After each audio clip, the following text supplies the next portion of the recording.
Price the lord, hallelujah. പ്രിയ സഹോദരങ്ങളെ, 2024 അവസാനത്തെ ശനിയാഴ്ച നമുക്ക് വലിയൊരു അനുഗ്രഹത്തിന്റെ അഭിഷേകത്തിന്റെ ദിനമായി മാറി. എത്ര ഒരു പ്രതിസന്ധിയിൽ ഇത് കാണുന്ന വ്യക്തികളാണെങ്കിലും ഇത് കാണുന്ന മാത്രയിൽ തന്നെ ഒരു ദൈവാത്മാവിന്റെ ഒരു ചലിപ്പിക്കല് നമ്മുടെ കുടുംബങ്ങളിലും വ്യക്തി ജീവിതങ്ങളിലായിട്ട്, പ്രത്യേകിച്ച് നമ്മളുടെ പട്ടങ്ങളൊക്കെ നടക്കുന്ന സമയമാണ്. ഒരു പട്ടത്തിലെങ്കിലും പൂർണ്ണമായിട്ട് പങ്കെടുക്കണം കേട്ടോ.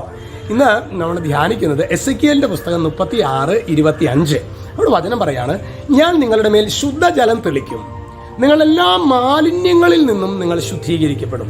രണ്ട് കാര്യങ്ങളാണ്.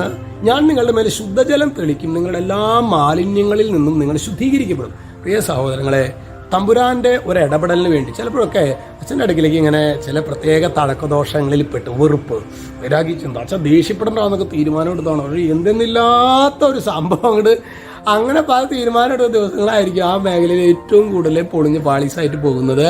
അത് പ്രിയ സഹോദരൻ, നമ്മൾ നിരാശപ്പെടരുത്. അതായത് തമ്പുരാൻ നമ്മെ സഹായിക്കാത്ത നമുക്ക് ഒരു സമയം വെച്ചിട്ടുണ്ട്. അതുവരെ ചില പീഡകള് നമ്മെ വിട്ടൊഴിയാതെയൊക്കെ വരും. അപ്പം നമ്മൾ നിരാശപ്പെടാതിരിക്കുക എന്നുള്ളതാണ്. എല്ലാ വിശുദ്ധാത്മാക്കൾക്കും നമ്മൾ അനുഭവിച്ചിട്ടുള്ള വേദന അതിൻ്റെ കുറേ കൂടി ഗൗരവമായി തോതിൽ എല്ലാ വിശുദ്ധർക്കും ഉണ്ടായിട്ടുണ്ട്.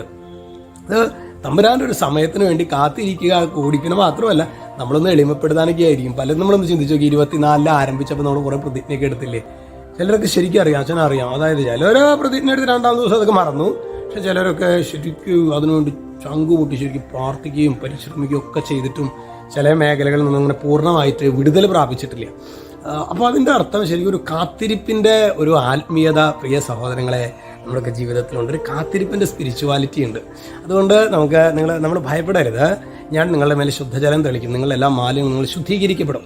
ഇന്നല്ലെങ്കിൽ നാളെ എൻ്റെ കർത്താവ് എനിക്കൊരു വിടുതൽ നൽകും.